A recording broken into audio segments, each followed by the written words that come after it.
dude. Being gay on the streets, it ain't always the easiest, you know? It's not the same as being gay in the sheets, you know?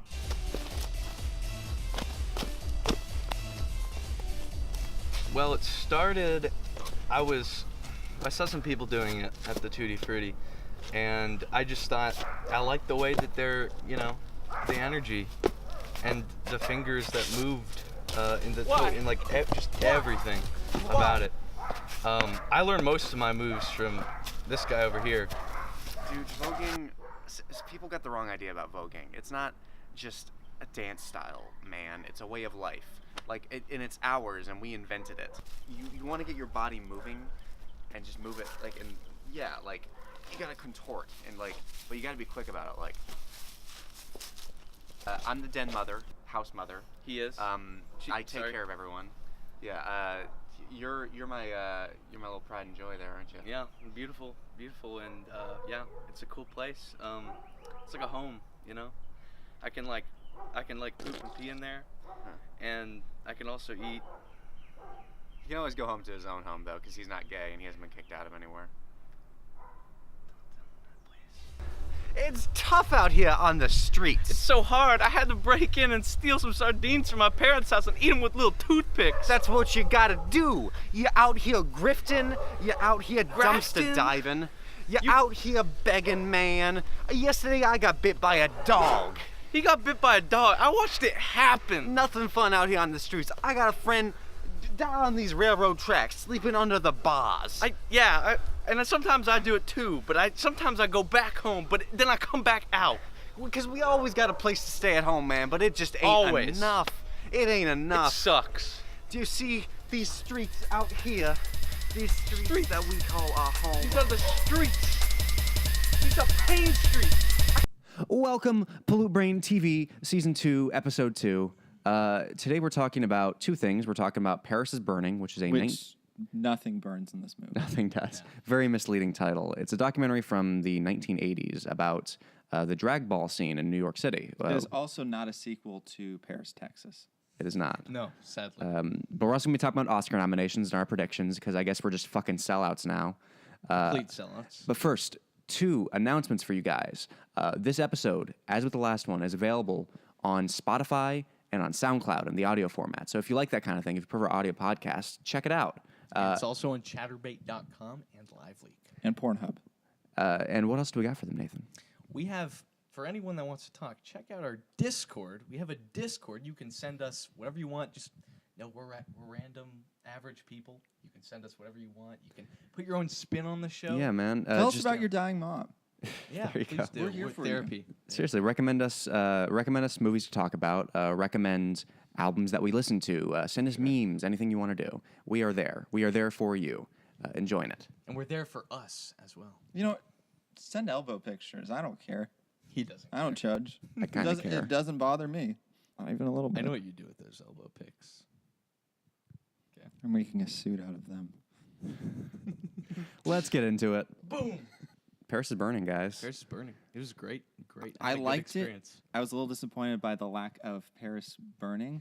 You know, It's a very misleading title. I'm a very big fan of watching French cities burn down. So I on think that, I think I had more of a problem with the gay people in it, but oh no, I'm fine with that. I just wanted to see Paris burn down. it's true. That would have been a good climax to that film. But So no, it was an absolute this documentary. A lot of documentaries, you kind of know the topic beforehand, and you have like an understanding of it or a basic understanding of it. Like with the Firefest doc, we all knew about Firefest. I had no idea this world existed, like in New York, and I had never seen this drag scene.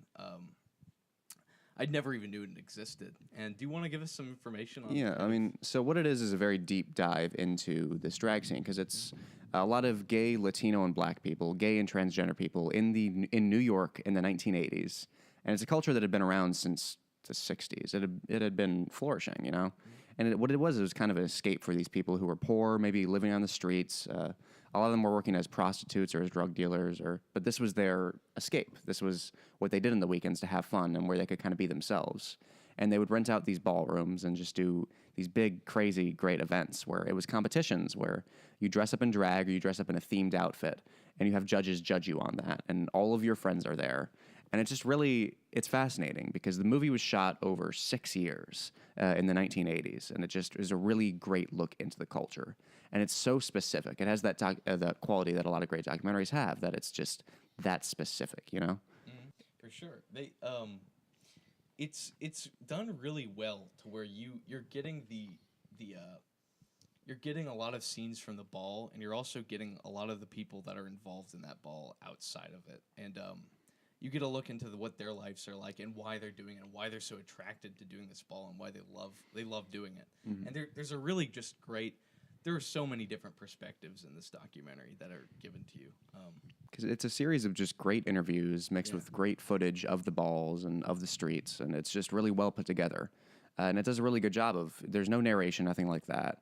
And it just stitches together this narrative of the culture and of the problems surrounding it, of, you know, all of what these people are going through.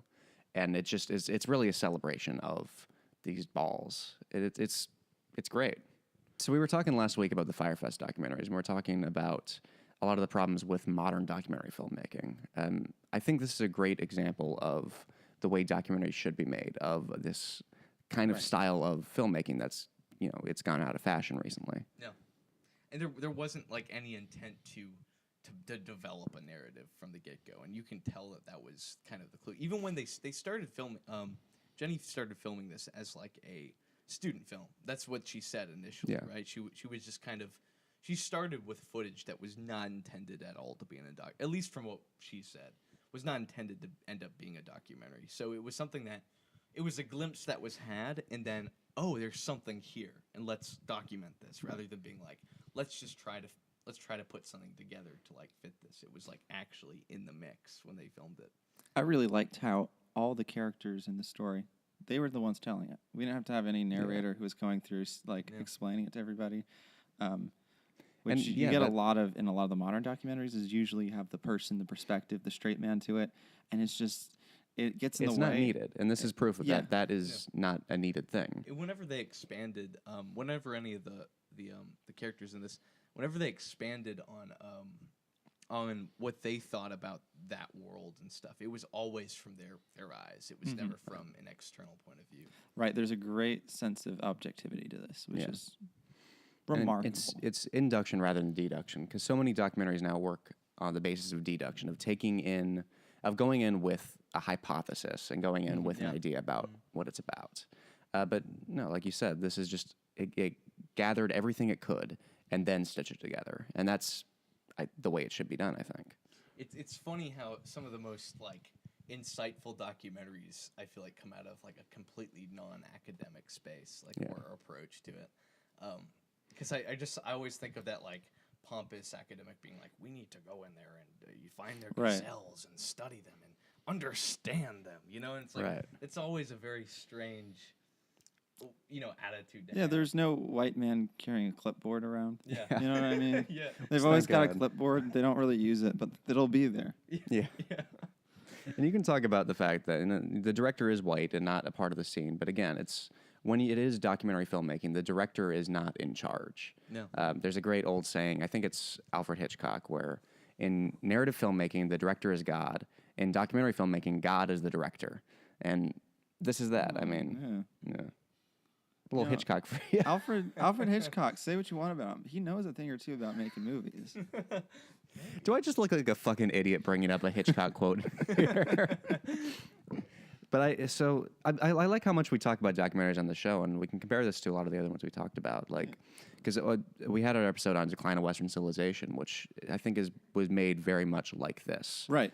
For sure. And the key with both of these movies is it's about a subculture, and it was made with an accepting eye. There's no judgment passed on these groups. It's kind of a celebration of it, but even so, it's the people talking for themselves and showing you what they have to offer. And you still get into the nitty gritty of it, you know. And nothing's really glamorized or like brought up in a way that's, you know, inappropriate. It does. I mean, there's a lot of there's you know what I'm saying right now.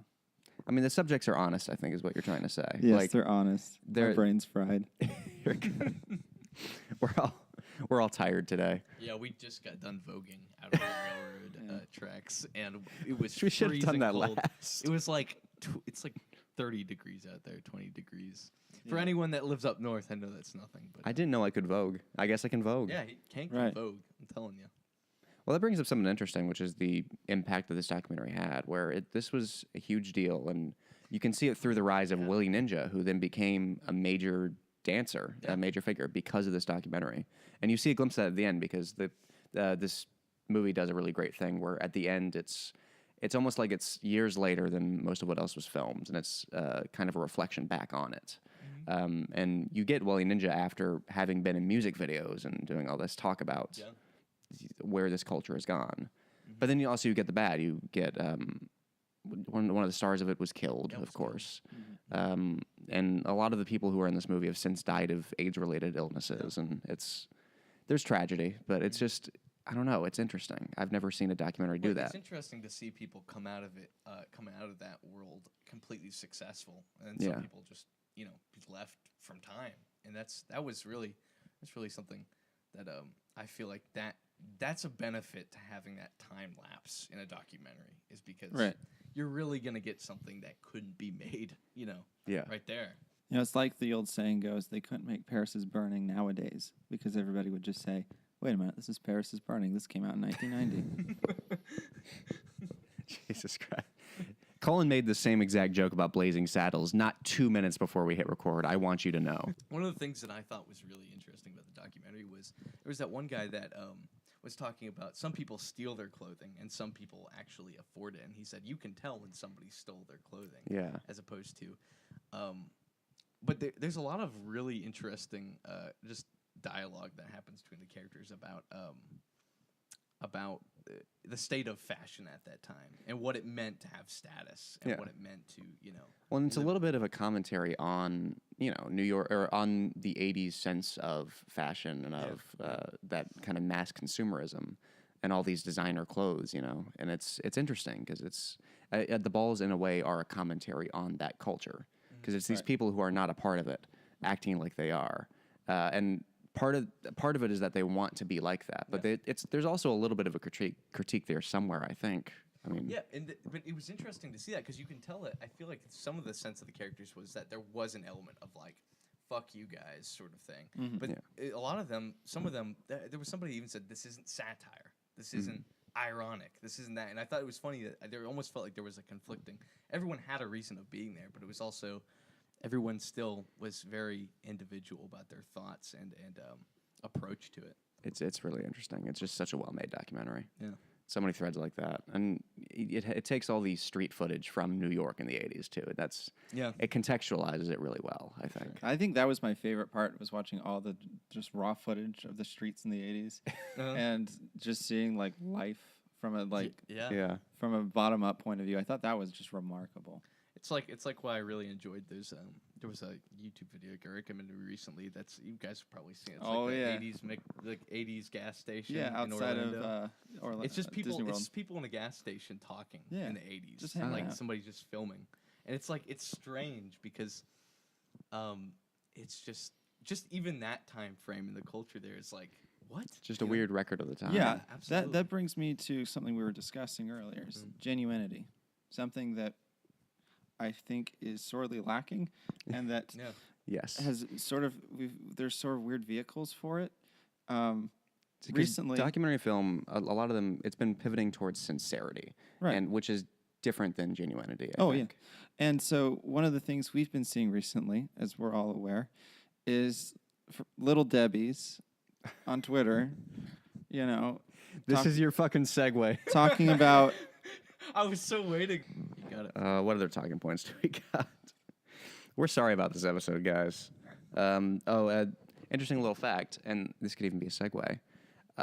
This movie was not nominated for an Academy Award for Best Documentary, and because it was not nominated, that was kind of a controversy. So apparently the nominating process changed for the Academy Award for Documentary. Wow. I just yawned right there. I'm really That's all the reaction that deserved. I'm really curious what the nominating process was that had to be changed, I did not research that deeply. I'm sorry. But hey, the Oscars are coming up. So I have a list here of all the nominations, and I will list them out, and we have 30 seconds to make an official 30 Pollute seconds. Brain prediction. I'm going to start down at the bottom here. Where do you want me to? Should I do the technical shit?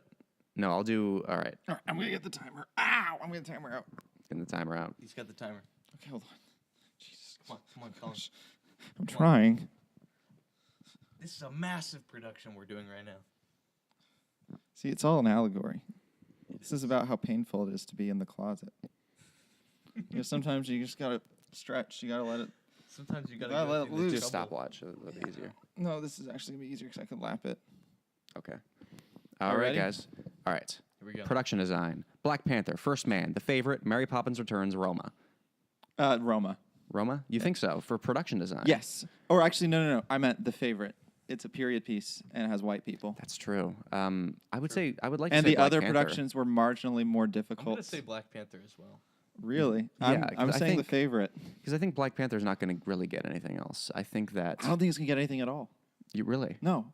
I mean, And if there was anything I liked about that movie, it was, I guess, the costume design and like Right. the sets and stuff. And it's nothing about the quality of the movie. It's just that we got to move on. we got to move on. All right, guys. Okay, let's go. Film editing: Black Klansman, Bohemian Rhapsody, Green Book, The Favorite, Vice. I hate. Bohemian Rhapsody. Wait. Go.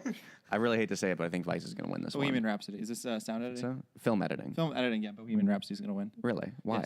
Yes. Because it has music in it, and they change your perspective when they turn on the music, and old white people think that's fascinating. I was going to say Vice for kind of the same reason, where Vice is just kind of, it's flashy a little bit in its editing. Yeah. Because that's the problem is most people don't really pay attention to editing. Right, It's the it's- kind of thing where you're it's not like supposed you don't to notice it unless it's notice. bad. Okay, and we got to move on. And we got to move on. Okay. Best foreign language film: Capernaum from Lebanon, Cold War from Poland, Never Look Away from Germany, Roma from Mexico, and Shoplifters from Japan. Roma. You think? Yeah. That's the only Well, one I've seen. The thing so. a lot of people don't realize about the Oscars is they're not required to watch anything. No, they really aren't. They're going to go, well, Roma's important, right? It's the only one that anyone's gonna have seen. Yeah. I would normally go for Shoplifters because that won the Palme d'Or at the Cannes Film Festival. But It could be Shoplifters because could I be know people Shoplifters. saw that one. yes, it's one of 5 foreign films everyone But saw. I'm really sorry. and none of the 5 are in I'm here. really sorry. What are the other ones? Cold War. Cold War might actually win it because Cold Cold War War does there was a have a big push chance. for it to be I Best really Picture, wanted to see and we're out of time. And we got to go. Oh, shit. Let's go. Okay, Best Documentary Feature: Free Solo, Hale County This Morning, This Evening, Minding the Gap, Of Fathers and Sons, RBG. RBG. You think so? Absolutely. I haven't seen any of these. I think it's gonna be Free Solo. I haven't seen any of these. Oh, it either. is going to be Free Solo because it's Man on Wire, but he's climbing I a think mountain. Free Yeah. Solo too, Yeah. just because I had. We mentioned this last week. It was playing at the fucking Belcourt I for had a 6 lot months. I've had a lot of people recommend that movie. Oh, to me, so yeah, I I've got a mean- feeling it's gonna. I could also see it being RBG. Just It's 'cause also white people important, doing you know. dangerous stuff, which is... yeah, And And we're out of time. We got to go. Cinematography: Cold War, The Favorite, Never Look Away, Roma, A Star Is Born. Roma. I want it to be Roma. I think it might. I could see it being The Favorite, just because I again, was gonna say the favorite too. that's another one where it calls attention to itself. That is true. but I'm going to say Roma, though, because it's black and white. And the Yeah. other ones weren't. Roma's deserving, though. I mean, I'm not I think- saying... Yeah. And I'm going to be snarky about these, but I'm Oh, not... yeah. this isn't about the quality of the movie. This I'm is- going solely what are they Again, gonna because choose. the what do you Oscars are want? not about the Sure. quality. We want to say. Right. And you haven't seen Roma either. I have not seen most of these movies. Okay, and go. All right. Original screenplay: The Favorite, First Performed, Green Book, Roma, Vice. Let's see. The Favorite. I think you're right. Because it's got to win something. It's a period piece with Emma favorite. Stone in Yeah, it. it's gotta It's going to do win something. something. I almost want to say Green Book, but there's the whole Interesting. controversy about the writer. Right. But the thing is, the Oscars this year, they've shown us they're going to bow to everything we want. And so they know people don't want Green Book to win anything. So it's not going to win anything. But the voting was already done before the controversy, really. that is true. That is true.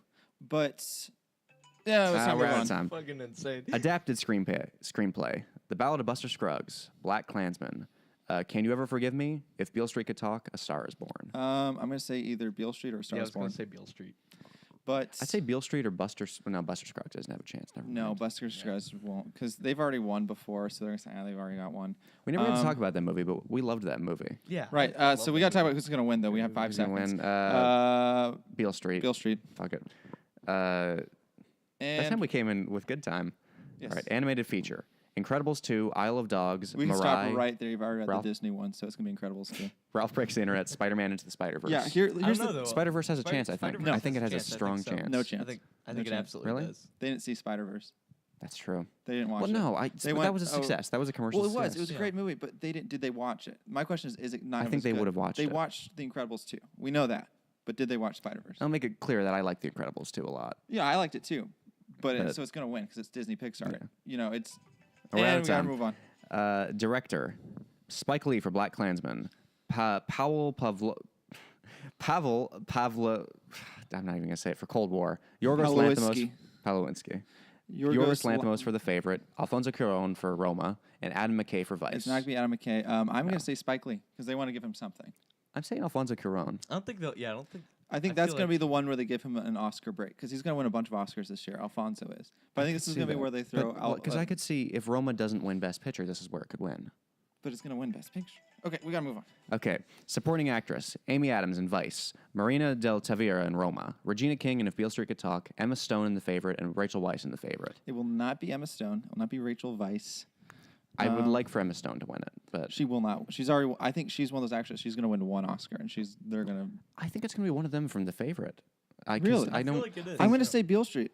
No, I'm going to say no. I'm going to say Roma. I don't think Beale Street has any. Oh, it's not going to be for Roma. don't That's think a so? very small part. That's really? yeah. Yeah. That's the least chance I think. And we got to move on. Supporting actor, Mahershala Ali for Green Book, Adam Driver in Black Klansman, Sam Elliott in A Star Is Born, Richard E. Grant for Can You Ever Forgive Me, Sam Rockwell for Vice. I think this is going to be Richard E. Grant Interesting. because I think a lot of momentum. I'm going to say that. I think Adam Driver has a small chance. Mahershala Ali also has a chance. Yeah. Sam Elliott lost his chance. He's sorry, but he would have won an Oscar by now. And I don't think A Star Is Born was like the role where he would have won an Oscar. But you didn't see A Star Is Born. didn't. I think he would have won an Oscar for this. I didn't. You were a holdout. You didn't see it because of a repeat. bit. And we're out of time. Lead actress, Yalitza Aparicio for Roma, Glenn Close for The Wife, Olivia Colman for The Favorite, Lady Gaga for A Star Is Born, Melissa McCarthy for Can You Ever Forgive Me. This is easy, Lady Gaga. Lady Gaga. It's going to be Glenn Close. It's going to be Lady Gaga because she's nice Madonna. It's going to be Glenn Close. 'Cause Lady Gaga. A Star Is Born has lost all momentum that it ever had, and it's not. There's no. Yeah, that's But she's so going to true. be singing the song live, and everybody's going to be tweeting about it because it's all about the tweets. What are people going to tweet about? I And think it's going to be Glenn the Close. problem I is think that it's a, they it's have a this- legacy thing. we And we're gotta out of move time. Lead actor Christian Bale for Vice, Bradley Cooper for A Star Is Born, Willem Dafoe for At Eternity's Gate, Rami Malek for Bohemian Rhapsody, Viggo Mortensen for Green Book. I'm going to William say Dafoe. Willem or Rami. It's Rami. I don't think Willem has a chance. I'm surprised you say Yeah, that. I mean, I didn't see I it. don't know. I read something in an airport magazine about him talking about the film, so I thought I don't know. It looked cool. I'm going to say Rami is the safest bet. Yeah, Because this is going to be the safest Oscars we've seen. Willem Dafoe's true. won before, right? Yeah. I would like for Bradley Cooper to win this out of anyone in this category. And we gotta move on. we're out of time. All right, so we're not going to time the Best Picture. Let's just talk about the Best Picture nominations because I think we it's can gonna actually be get Roma. discussion out of that. Yeah. So the nominations are Black Panther, Black Klansman, Bohemian Rhapsody, The Green Book, Favorite, Roma, A Star Is Born, and Vice. And Shrek Retold. My official prediction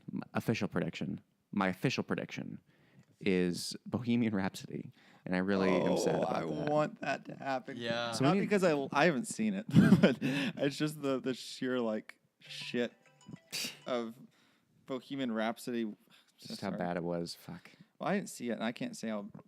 I can't talk to the quality of it. I've But seen just most the of it. outrage. I got enough people to warn me about The it before outrage I- of a musical biopic winning Best Picture, be- directed yeah. by a serial Pedophile. sex would be abuser. pretty magical moment right there. It would just be the perfect like. That's like the most Oscars move they can make. I think we got to talk about what I think a lot of people don't understand is the way that Best Picture is awarded, in which it's not, you don't vote for one movie. You list your choices in order. And so basically what happens is you're given that ballot, you list your choices, and when they're counting the ballots, all right, you look at the one that has the least amount of votes and you remove it. So all of the votes that would have gone to that then go to the common second choice, and it just kind of keeps going on from that. So that's why movies like The Shape of Water and Spotlight end up winning because They're not the worst. But they're not the best. yeah, because no one puts them at the end of the list, but a lot of people put them in the middle of the list, which is why I think it's going to be Bohemian Rhapsody, because it's a Yeah. movie that I think Hollywood loves. I think people in the industry just love it, and Yeah, it's a Hollywood movie. it's a Hollywood movie. And I've talked about with you guys before. It's a movie that basically doesn't have a director, Yeah. and people in Hollywood would like for movies not to have directors.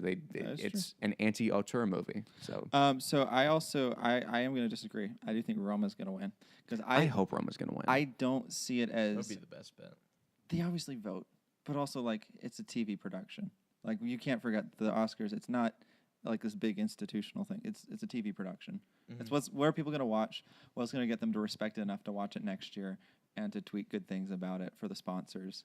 You know what I mean? Also try to think what my parents know exist. Because Exactly. if my parents know they exist, then I'm sure it has Yeah, a lot of... I'm going to say Roma because way there. Roma, they can pat themselves on the back for it. They could, You but know what I mean? I'm just worried that I don't think a lot of people are going to actually watch Roma, to sit down and watch a 2.5-hour foreign language black and white But movie. it's accessible is the thing. It's on Netflix. Everybody has access to watch it. So a lot of people have seen it that usually wouldn't see it. So there's a lot of momentum of people getting like exposed to like foreign language movies because of Netflix. And so I feel like this is going to be the big victory moment of being like, see, look, art house movies are back. They're getting made, folks. Even though like they've always been made, but like now they never win To be anywhere. fair, I haven't heard anyone talk about Roma that wasn't already really deeply in film. That is true. Exactly. Yeah, like I haven't found anyone that's like, damn. And check out the Roma. people I that don't normally watch those. the people I know that aren't deeply into it, I've had to fight to get to watch it. Like all Yeah. of my, Oh, yeah. I have a couple friends who pretty much only watch Oscar-nominated movies, and I really did have to fight to get them to watch Roma because, again, 2.5 hours black and white foreign language. For some people, it's an uphill battle. For people that don't love film to that degree, Right. because even you haven't seen it yet, because I just haven't it's hard to find the time. And You know, it's just one of those things that you can really easily put off. And, given that it's so accessible, it's not just like, oh, you got 1 week to see it in the theater. yeah, You know, since it's right there. There's no it's urgency. on Netflix. It's like, I can watch whenever I want, you know. It's not going away. It's not going anywhere, you know. Like, my friends have already seen it, you know. And it sucks because I love E.T. Mom and Tambien. I think that's one of the best movies ever made. Didn't Shrek go away? What was that? Didn't Shrek go away from Netflix?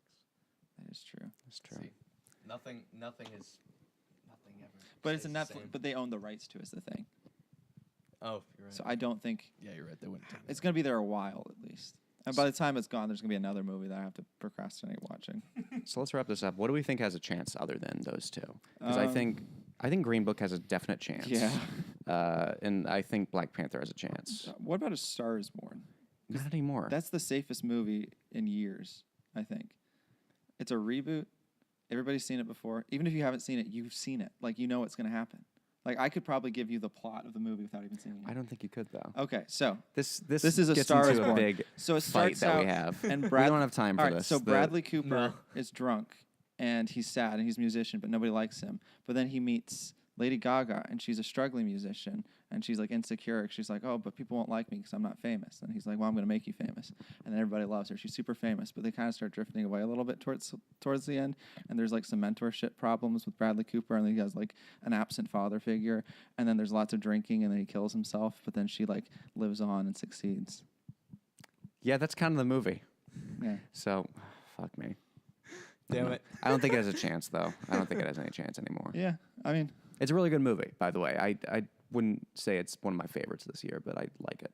I knew nothing about the movie beforehand. We're talking about Star Is Born, right? yeah. I knew nothing about it. I just thought it was a biopic about Lady Gaga. That Which would is be not- great. It's so far off. I would from what watch it that. is. Hey, and like I'm all for seeing Lady Gaga in more movies. She's great in it, by I the don't- way. I don't would- wanna She's be- the best part of it for Like, sure. I'm definitely not shitting on her because like Yeah. I haven't seen the movie first of all. You should. But if she were in more movies, I want that. That sounds fun. You know, I hope she gets to play some like. I want her to have her Labyrinth moment, where she's in like a really like awesome like kids movie where she's like this awful villain and she's just like super memorable. Like, why wasn't she Miss Hannigan in the Annie reboot? Like something like that. You know what I mean? Yeah. Well, they're gonna reboot Annie anyway, so like, There you go. you know, I hope they keep her in the running for it. All right, well, that's the end of us for today. Thanks for Annie watching Pollute Reboot Brain 3. TV. Annie 3. Annie What? 3. So in the comment section below, discuss what race you guys think Annie should be for the Annie reboot, because we can't go back to making a white Annie. Should they put Transformers in this one too? You know what, guys? Yeah.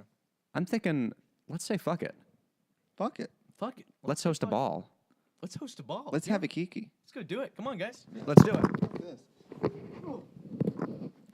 Oh my God, my foot's so asleep. Oh my God. Oh, I can't move. I need a Viagra. Holy shit. Somebody get the Holy shit.